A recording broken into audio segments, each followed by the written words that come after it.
have gone over 5 days of the journey of Yeshua to the cross. We went on this journey and we are verifying and clarifying that he is the perfect sacrifice, which means he had to maintain and follow all the instructions, even being the lamb of the first year, sacrificed on Passover. Both the Hebrew and Christian faiths believe that Yeshua passed the test of all the requirements that is required of him. So if that is what this really means, then Yeshua, Jesus, died on Passover as the sacrificial lamb of the first year, the Passover lamb, not before Passover and not after Passover. Welcome to Reconcile with the Kingdom, where we're working towards becoming harmony of the whole word of truth. My name is Patrice Robinson, and thank you for joining me on today. Last week, we left off on Tuesday, that was April the 27th, 28 CE, the 13th day of the first month, when Yeshua, Jesus, was arrested. So now we're moving on towards Wednesday. So grab your Bible, grab your pen and your pencil. Don't forget your paper. And let's get started here. So as I said, we're on Wednesday. So Wednesday was put us on April the 28th, 28 CE, the 14th day of the first month. And if you have your Bible, just open it to John chapter 18, verses 12 through 14 is where we're going to start off on today. And it reads as, so the Roman cohort, the commander and the officer of the Jews, arrested Jesus and bound him and brought him to Annas first, for he was the father-in-law of Caiaphas, who was high priest that year. Now, Caiaphas was the one who had advised the Jews that it was their best interest if one man died on behalf of all the people. Now, he is the high priest and he gives them advice. It's okay for this one man to be the sacrifice on behalf of all the people. Now, Peter was following along, but people began to recognize him as one of the followers. Some confronted him. So we are still in John chapter 18. We are now on verse 15. We're going to go through to 18. So it reads as, Simon Peter was following Yeshua, Jesus, and so was another disciple. Now that the disciples was known to the high priest, and he entered with Jesus into the courtyard of the high priest, but Peter was standing at the door outside. So the other disciple who was known to the high priest went out and spoke to the doorkeeper and brought Peter in. Then the slave woman, who was the doorkeeper, said to Peter, you are not also the one of the man's disciples, are you? And he said, I am not. So we will say that is the first denial. Now Simon Peter was still standing and warming himself. So they said to him, you're not one of the disciples as well, are you? He denied and said, I am not. That is the second denial. 18, we're still in John chapter 18. Drop down to verse 25. One of the slaves of the high priest, who was related to the one whose ear Peter cut off, said, did I not see you in the garden with him? Peter then denied it again, and immediately the rooster crowed. So remember, so that was the third denial, John 18, 16 through 17. So Peter was told by Yeshua previously that he would deny him 3 times before the rooster crows. And what we read is each time that he denied Yeshua, Jesus, 3 times. In the meanwhile, Yeshua, Jesus, was presented to the chief priests and questioned him about what he taught. Yeshua basically asked, why question me when I taught in the synagogues, in the temple, to the world out in the open? In other words, he was asking, why do this in the dark? You had plenty of time to come to me when I was in the synagogue, when I was in the temple, just around, because I did everything in the open. I didn't do anything in the dark. So why come to me in the dark? And later, the next step that we've actually found, we found Yeshua, our Messiah, mocked and beaten by his soldiers. And then that morning, Yeshua, Jesus, was taken to the council chamber with the Sanhedrin and the elders in the morning, which is really night hours for us. Remember, the morning of the Hebrew culture is Tuesday night to us. Okay? During the meeting, Yeshua gave them one statement because they demanded an answer. But this is what he said. But from now on, the Son of Man will be seated to the right hand of the power of God, Yehovah. Well, that led them to rent and tear off their clothes and things like that. They was highly upset because he just put him as the power of God and the right hand of God. So, you know, what they usually happen, they tear their clothes and you know, that was a very heated moment. So the next step was Yeshua was brought to Pontius Pilate. And the council did not go into the judgment hall because they did not want to be defiled, which would prevent them from being able to eat the Passover meal. So we know that the Passover meal was not what Yeshua and his disciples were doing because it hasn't occurred. It was actually a Last Supper. Pilate even made an attempt for them to make a judgment, but of course they did not reach a judgment, which led to more of the questioning by Pilate, later by Herod, which Yeshua did not recognize Herod as the king because remember the king is supposed to be of the bloodline of David. So Yeshua did not recognize Herod as the king. Through all the questioning from Pilate, Pilate actually offered a pardon. So this was a program at that time when Romans were the rulers. They would offer a pardon. It's a program they offer every year around Passover so someone could be pardoned and released. So the Jews was looking forward to this program. They was going to have one to be released on Passover. And it was between Yeshua and Barabbas.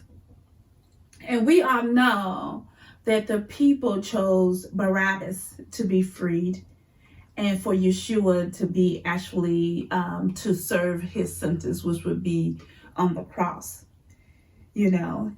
And of course, this is what was written for him to be the sacrificial lamb, the perfect sacrificial lamb.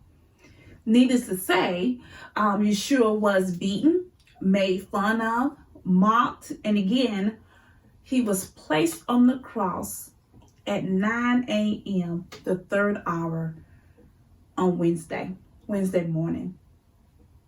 Our Messiah was sacrificed for our sake, for the world's sake. And we should at least make it upon our choice because of this to search the scriptures, to learn the truth, which is what he died for. He died teaching the truth, sharing the truth, and he was sacrificed for us. Now, at the 6th hour on Wednesday, around the time the lambs were being sacrificed, which is what happens around noon, darkness fell upon the land. 6th hour is noon. At the 9th hour, which is 3:00 p.m. on Wednesday, Yeshua cries, quoting Psalms 22. I think we should take a look at Psalms 22. So let's turn our Bibles to Psalms 22. And soon as I get there, we're going to see what he cried out. So it's Psalms 22, and it is the first verse. And it reads as, my God, why hast thou forsaken me? That came from Psalms 22 that Yeshua cried out. They offered him vinegar. They offered a sponge, the vinegar, the sponge, to drink because he thirsted. And then he said, it is finished. When he said he was finished, the earth began to quake. The veil was torn in the temple. Now, we're still not at the time that the Passover meal is eaten, but at the time that the Passover lambs were being slaughtered and prepared for a meal. How do we know that? John chapter 19, verse 31-33. We're going to read it. Now then, since it was a day of preparation to prevent the bodies from remaining on the cross on the Sabbath, for that Sabbath was a high Sabbath. Remember, we discussed unleavened bread the first day. The meal is eating on the first day of unleavened bread, and that's a high Sabbath. This is what the scripture is referring to. The Jews requested of Pilate that their legs be broken and the bodies were taken away. So the soldiers came and broke the legs of the first man and of the other who was sacrificed with him. But after they came to Jesus, Yeshua, when they saw that he was already dead, they did not break his legs. Again, the high Sabbath is the first day of unleavened bread when the Passover meal is eaten. Remember, one of the requirements of the Passover lamb is that a bone cannot be broken from the lamb. This is another confirmation that Yeshua, Jesus, followed the law all the way up to his death. Comment below if you're learning something on today. Now, not all Christians in Hebrews' perspective all believe the same thing. You know, some people have their, beliefs. So some Christians may be actually being taught the Passover and Easter together. And they may not be doing Easter. They may be doing actual Passover. So comment below if that's what your congregation is doing. Afterwards, you find a man, Joseph, and Nicodemus came to prepare him for his burial. Joseph had a new tomb for him, already set and ready.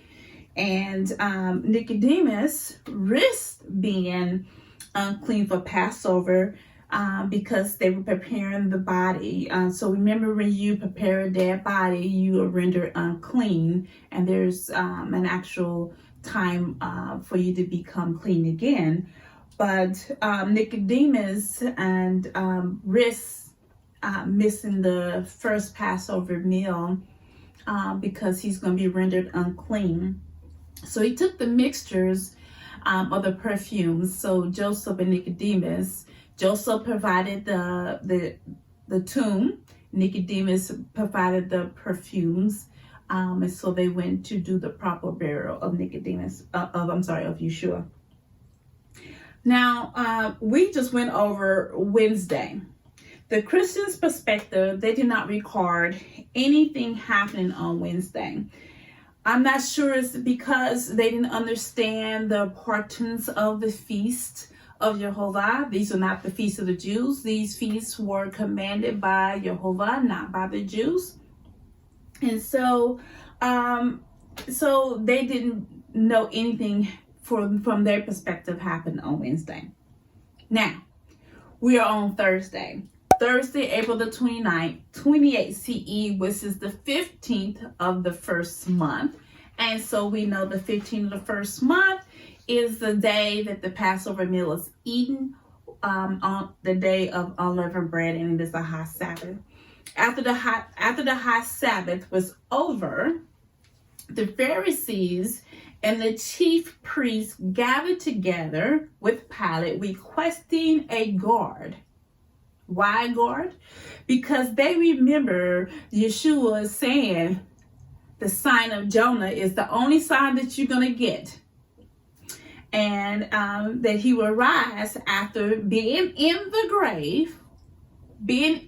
grave exactly for 3 days and 3 nights, thinking that his followers will come and steal his body. So that's why they requested the guard. Pilate, get a guard out there because his followers going to steal his body, because he said he's going to rise in 3 days and 3 nights. Now, from the Christian perspective on Thursday, for their perspective, it's the day of the Passover meal and the Last Supper. I'm sorry, but the Last Supper is not the Passover meal. For what the bread that we're eating is one clue that it was not the Passover meal, because it was bread eaten with leaven. You cannot have the Passover meal with leavened bread. Matter of fact, there should not be any leaven found in the gates of the city.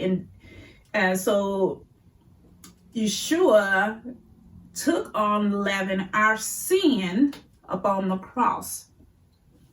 I think what's important to understand is that until you understand the culture and that was occurring in the New Testament, you quite don't fully understand the Gospels.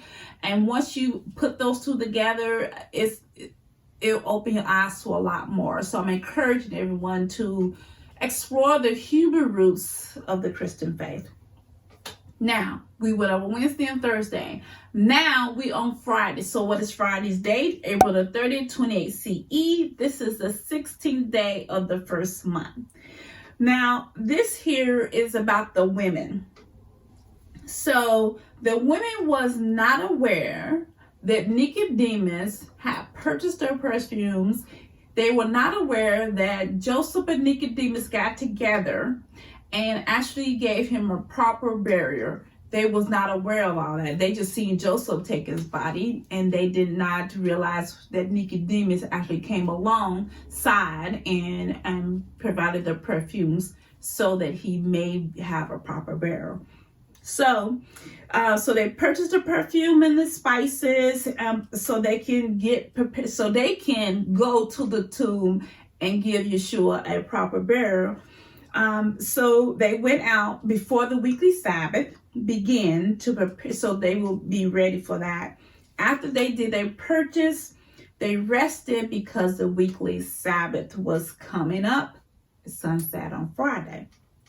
Now, for the Christian's perspective, Yeshua, Jesus, died on Friday. Now, he was sacrificed on Friday for them, so that would make it that on Friday, April the 30th, 28 CE, the 16th day of the first month, that would mean that he did not die or was sacrificed as our sacrificial Passover lamb if he died on the 16th day of the month. And this is what they will call Good Friday. But the biblical the Bible doesn't teach that he died on Friday on the 16th day of the month. Here we are now on Saturday. This is the Sabbath day. This is May 1st, 28 CE. This is the 17th day of the first month. This was the Sabbath day until Saturday sunset. The people are visiting the local synagogues so they can hear the word.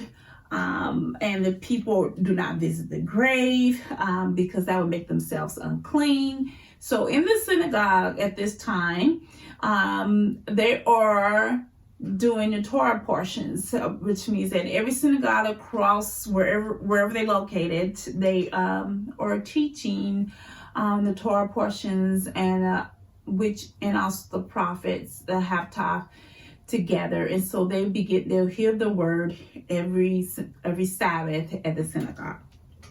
Now, both the Christian and the Hebrew roots understand that Yeshua was in the grave on Friday, Saturday. Now, the question is, when did he rise from the dead? Let's summarize. Week 2, we went over day 1.